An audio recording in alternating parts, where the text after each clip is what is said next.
Thank you for joining us. I'm Paul Wilson, and you're listening to Diesel Performance Podcast. Guys, today Chris Emke is out of the office. I believe he has booked one of the commercial flights to travel into outer space.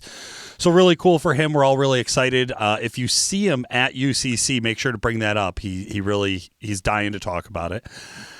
For today, I have a really special guest who's going to pretty much carry the show, and I'm going to sit back and do as little as possible. We have on Big Swingin' Dick Chris Searle from DPI Expo and Ultimate Callout Challenge. Chris, how the hell are you? Doing well. How you doing? I'm doing good. I always figure one Chris is as good as another, so the show feels complete with you here. It does. It does. And I always feel I steal the show from the other Chris whenever I'm on. So it's good to have the whole spotlight to myself. I mean, it does suck. I don't get to go into space like he does. So, Chris, we've had you on, about every year that UCC has happened. Maybe just missed the first one. We always bring you on to talk a little bit about Ultimate Callout Challenge. What is it? What's changed? What's new? Can you just give our first time listeners a rundown? What is Ultimate Callout Challenge?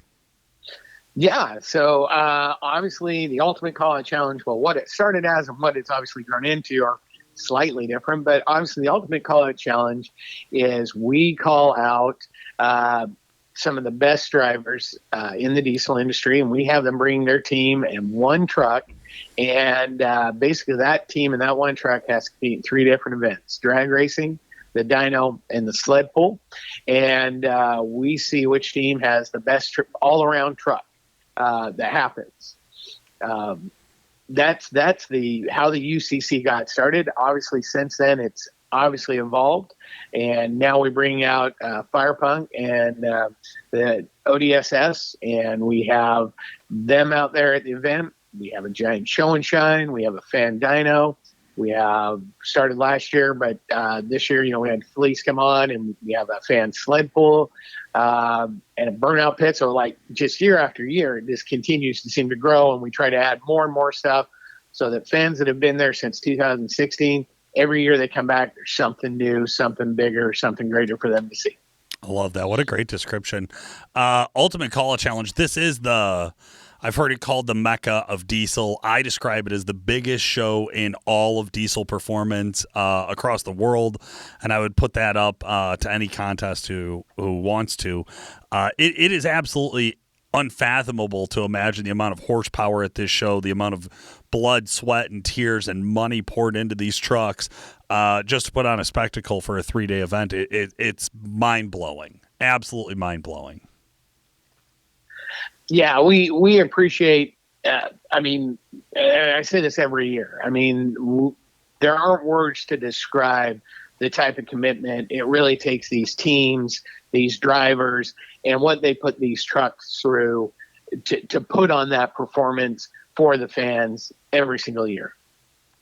Absolutely. And the other thing that I always love about this show is it's the largest congregation of suppliers of diesel performance parts that I've ever seen. There's more companies that participate in the DPI Expo, I think, than there are diesel companies available to go at SEMA or PRI for sure.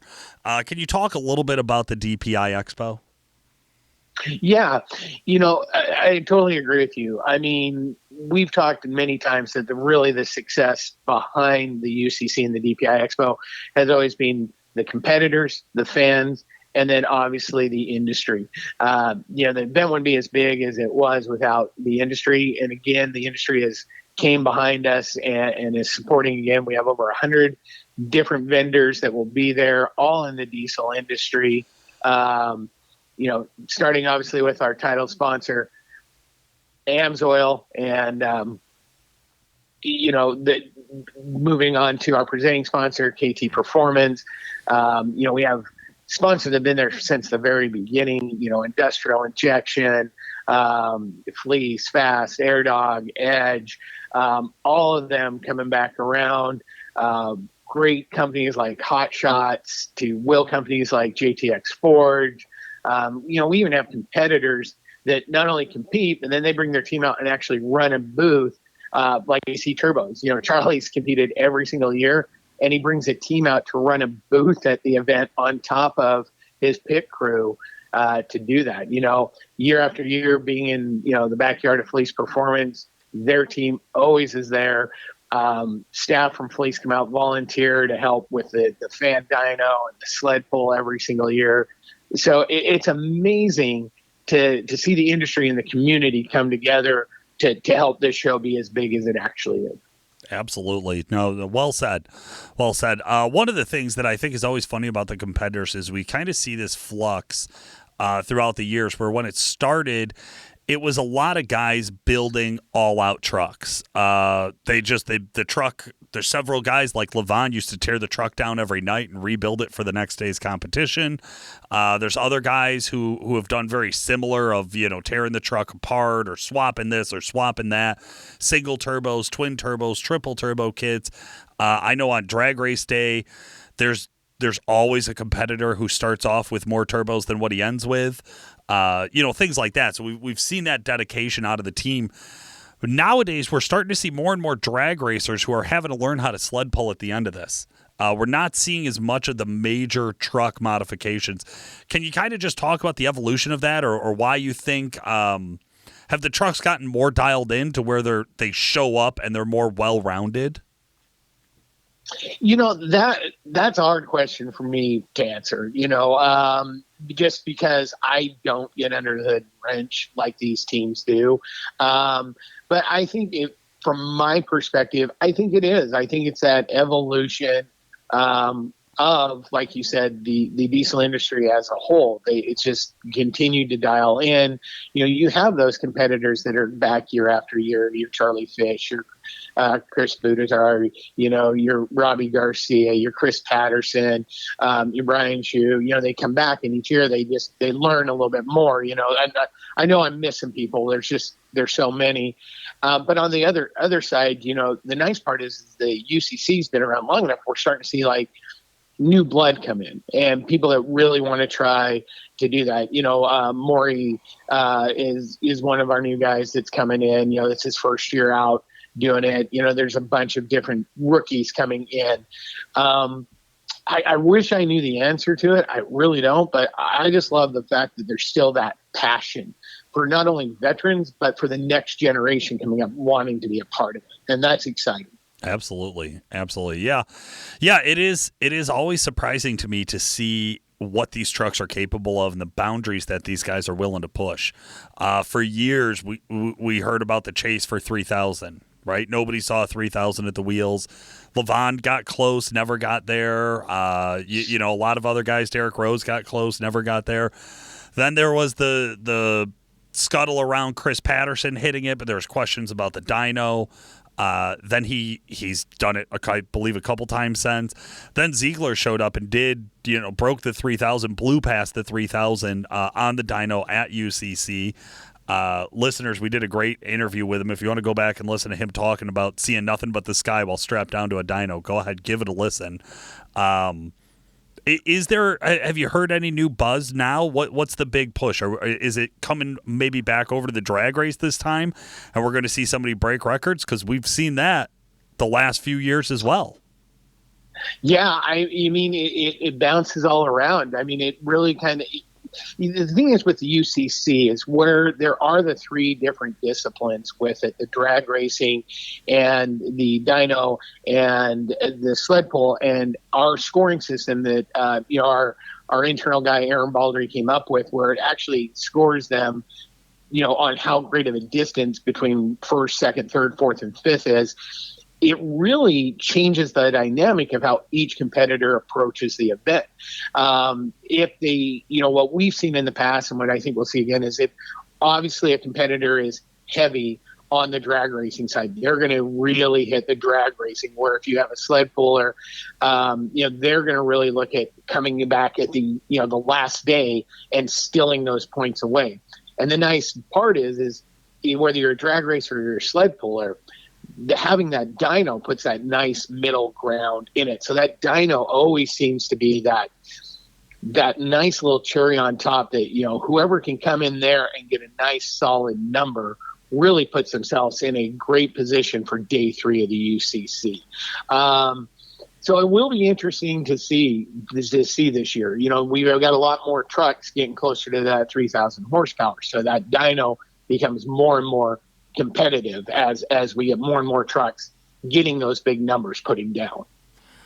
You know, I think that's a great point to make. There's really not, even if you are a sled puller, when you go out drag racing, you still have to give it everything you got. And same thing for the other way around. These guys, the competition is so close. There's always 5 or 6 guys that are right there on top of each other at the top of the pack. That it's so tight that if you miss, if you just half-ass it in one competition, that could be the few points you needed that are the difference between, you know, third and first place. Yeah, and I think that's why you've kind of seen some more strategic moves from the competitors of like, we've got to place in the top 5 on all 3 events. You know, I think in the earlier ones, there was the mindset of, man, if we blow this away and we get far enough a lead, it gives us a larger score moving into day 2 or day 3. And that where we've seen the evolution of the diesel industry and these trucks becoming closer and closer in power, speed, and everything. The competitors have had to change their strategy going into the UCC, which I think is great because we see that, like you said, it comes down to that Sunday and we're on the dirt, and you're talking, man, it could be the difference of 10 to 50 feet that's going to be first place overall or second place overall, and that's what makes that Sunday, even though it's a short day, makes it exciting, That's right. Absolutely. Yeah, it really does keep them around. And the show has grown so much. You know, the first few years, you were there for UCC, period. Like, you were there for the competition. So when the trucks on Friday were racing, if somebody, God forbid, oiled down the track, if we remember the DX 500, that was tragic. Everyone was so excited to see that truck run from Wagler with the supercharger on it. But the track would get shut down, and then everybody would just flood the expo, which was great, for somebody who worked the booth at the expo. Hey, that was great for me. But it definitely, the show keeps evolving. You guys keep adding on things, and they're not, it's not a circus, right? You don't go there for trucks and all of a sudden, there's jugglers or clowns out on the track. You go there for a truck show, and then there's a whole bunch of other truck stuff going on. Let's start in with the fan dyno. That was a huge hit, if I remember correctly. Yeah, so the fan dyno was one of the first things we added to it, which allows the fans to actually roll up on the UCC dyno and really see what their truck does compared to the UCC competitors. Obviously, the Northwest Dyno Series is who we always use. For those of you that know Cody and Elmer, enough said. Great guys. They know what they're doing. This year we've had so much popularity because of the fan dyno. We're actually teaming up with Blessed Performance and Matt's team over there, and we're going to put the stock trucks on theirs, allowing us to actually dyno more vehicles on Friday and give more people an opportunity to actually do that. I know you talked about big numbers. I know the guys over at Randy's Transmission, they're bringing out Red Delicious, and I believe it was this last weekend down at Arizona, they put down 3,000 horsepower, and they're planning on doing that at the fan dyno. Oh my God! This year at the UCC. So we're talking. We're going to have a fan dyno shooting for 3,000 horsepower, which we're like, trust me, that's brought up some questions of how we're going to handle that. But we, continuing to, like you said, grow that. We had such a popularity. We sold out last year on the dyno. Over 100 dyno spots sold out before we even got to the show. So we teamed up, like I said, with Matt Story and the guys over at Blessed Performance. They run a portable dyno and have done a lot of different events, around the country with ODSS. And so we brought them out, and we thought, well, now that gives us that opportunity that if more fans want to do that, we at least have another dyno for them to at least get their trucks up on there and see what they're putting down. That's awesome. And then the show and shine is another one that has absolutely exploded throughout the years. It used to be in one little corner all the way down at the end of the racetrack, and now, my God, you guys have had to expand the amount of room to accommodate for all of the show and shine trucks. Yeah, and once again, that goes back to, like I said, that industry and teaming up with different people and everybody wanting to see the show grow. We've teamed up with SMG and Fitzgerald Performance a couple of years back, and they've helped us to grow that with our team. In fact, this year we actually we launched a VIP show and shine, which because we had a request from these guys bringing these trucks. They're like, we want to show our truck longer than just the one day on Saturday. And so we've actually created a VIP section, which we were hosting. We figured out how many trucks we could fit there. And unfortunately, we sold out about 3 weeks ago. We were sold out, and I had to cap it. And I had to pull up the map, and I had to rearrange how we had the expo laid out so we could accommodate more VIP trucks. And we actually just reopened the VIP section last Friday, and we're already coming up to that second cap. And I'll be honest, you've been to the UCC. There's no more room at the end once we hit this cap. The rest are going to have to go with the standard show and shine, where they can pull in on Saturday, park for the day, and then leave at the end of the day Saturday. But last year I think we had around just over 500 trucks, 500 to 600 trucks, and we're definitely going to surpass that. That's one of those areas for us that we're planning on continuing to grow. Hopefully within a year or two, we're actually in the circle track, and we can hold, upwards of 1,500 trucks. That's our goal, is to really continue to grow the areas that fans are excited to see. And that's, like you said, one of those areas. I think we started the show and shine, I want to say 6 years ago, maybe 7 years ago. And I think we had 50 trucks, So it's one of those things year after year just gets exciting and continues to grow. That's so cool. I definitely want to be a judge again on Saturday. I'd like to go through and fill out and tell everybody that I meet how much I don't like their truck and point out all the flaws. People love that. Just joking, guys. Don't fucking do that at a truck show. It's a bad idea. No, it really is. It's so much fun. It's so cool to see how, sometimes you'll get 4 or 5 trucks that, they're all buddies. They all went there together. They all park next to each other on purpose. You could see that they're a crew.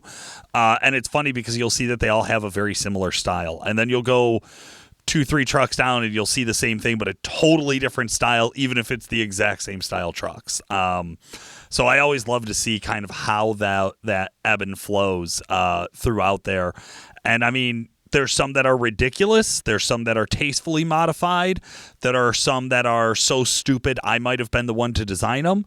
I love it. It's an absolute blast. It's so cool to see all of these trucks piled up together. Let's see what else. Okay, one area I might have had some comments on it the first year I saw it was the burnout pit. Are you guys doing the burnout pit again? We are. We have teamed up with KC Turbo, and they sponsor Tyler, who's a great burnout guy. We've teamed up with him. We put some serious money behind it. We actually have a $5,000 purse. Guaranteed $5,000 burnout purse. So just doing a burnout could get you $5,000. Yep. So that's the purse we've got right now. And we worked it out. The track has been phenomenal to work with us. We'll have the complete schedule released next week, hour for hour for the races. We've kind of got a general one that we put out there. But actually Friday night, and I'm kind of we can flow into the sled pull after this, we will be running the burnout pits and the fan sled pull at the exact same time from basically 7 o'clock to midnight. We will be running. Yeah, we worked it out with the track where we will have safety sitting on the drag strip. We will do a burnout. If there's carnage, whatever, we'll get the fire put out. Safety will go back, signal the sled pull. We'll start running trucks while we're cleaning up the burnout pit. When there's another burnout ready to go, stop the sled pulls, do a burnout, clean up the carnage if we need to, but it'll be basically back and forth. Burnout, sled pull, burnout, sled pull, burnout, sled pull from 7 till midnight. And I can't go any later because the city shuts me down at midnight, but we're going to cram as many burnouts and sled, 2.6 and 3.0. We call it the fan sled pull, but really it's a 2.6 class and a 3.0 class that we have Epic come out and host for us. And obviously we teamed up with Fleece Performance. If you guys were there last year, the track was once again great with us. We built a sled pull track in the grass area in between the grandstands and the drag strip. So fans get to just sit in the grandstands, and then the burnout pit is literally on the return track of the drag strip. So it is just right there for fans just to sit and have a great Friday night of, rolling coal and watching burnouts for, 5 hours. I like that idea so much. Again, this is one of those that the first year, people didn't really take to it so much. It was a slow burn on it. I thought the burnout pit the first year, guys were going to be stupid. We'd see a bunch of trucks blow their tires off. First year, we had people pretty reluctant to go and get in it. I love the idea also of moving it from midday, because I know it was midday, because I remember standing up outside of the media tower and doing a whole podcast about the V6 Camaro. But now it sounds like guys are actually getting into it. There's a real purse behind it. There's some real competition to it. And I am seeing like wild burnout videos making a marvelous comeback. I love them. I know I'm obsessed with them, so I'm glad to see that it's coming around to UCC. Yeah. And it is one of those things where, each year, no one's perfect. We just try some stuff. We take what works. We try to improve on it for the next year. And that was the thing. We see a huge opportunity with the burnout. It's just making sure we figure out how it fits in the UCC and get it to work. One of the things we haven't talked about, and I know we're going to bring it up, is obviously the Fire Punk Tank and the Diesel Outlaw Revenge and ODSS and that's at the UCC. And I can't even begin to describe that partnership between the Fire Punk team and the UCC and what an impact that has had for both events, for their event, for our event, combining that to the fact that, last year we had over 300 tech cards for the drag racing. Jesus Christ. Right. So when people are like, it's funny when people talk, like the fact that we had to have a discussion, me, Levon, Chase, James, we're sitting down going, all right, guys, just so we're all on the same page, there are not enough hours in the day to do everything we want to do. So we're all going to have to make sacrifices. We're all going to have to limit it. We're right now, basically on Friday, we're looking at opening the gates around 9 or 10 o'clock, and we have nonstop action till midnight. And we are like hour to hour, like this has to end here to make this happen. Rolling Saturday, the rest of the show and shine trucks rolling in.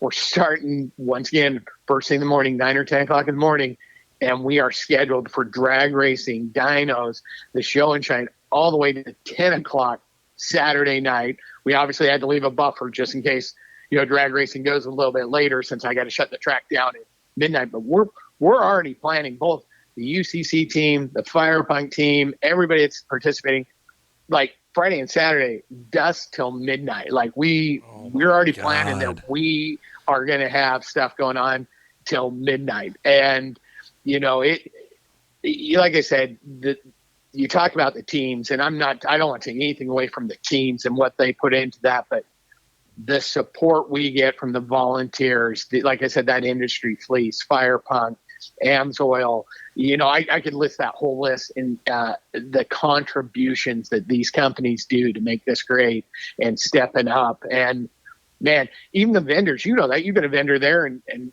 when have you left before 10 or 11 at night because action was still going on, and now we are every minute of that day is taken up. In fact, moving on Thursday for the ODSS racers and that side, 8 in the morning till 8 at night.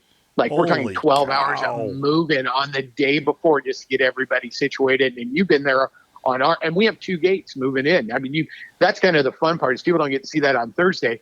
We got all the UCC competitors, all the vendors, everything coming in through gate 2. On gate 8, we got all the drag racers coming in that side. Like we are pounding people in there to launch that thing Friday morning. So it's exciting. And everybody I talk to, everybody that's a part of it every year, like as soon as we get there, there's this energy. Like, man, this is a lot of work though, man. When we get there, that energy, that excitement, and first day, that Friday, when those fans start coming in, and everyone, I mean, I don't think there's a person in the industry on that side of the gate that when those fans start coming in, just their blood just doesn't start pumping, and they just start getting excited because they've seen it year after year, and it just every year gets a little bit better than the year before and a little bit better. And that's all we can ask for. And we're very humble because of it. Like I said, there's no way the UCC team could have made the UCC as big as it was without the fans, the industry, and the competitors. And we'll never lose sight that those are the three pillars that this event's built on. And we try to make sure that we take care of all three of them as best we can. I love that. I don't think there's anything more I could say about it. Chris, thank you so much for joining us today. Hey, thank you so much for the time. We always appreciate it. Absolutely. Listeners, thank you for listening. We'll be back with you soon with UCC competitor interviews. We're getting those started, so look forward to them. We're going to get all the heavy hitters on, and we're going to harass as many of the new guys and try to force them to do it as we can. Thanks for listening. Thanks for joining us today, guys. This has been Paul Wilson. And Chris Emke. Make sure to like and subscribe, and we'll talk to you again soon. Chris Emke is out of the office. I believe he has booked one of the commercial flights to travel into outer space.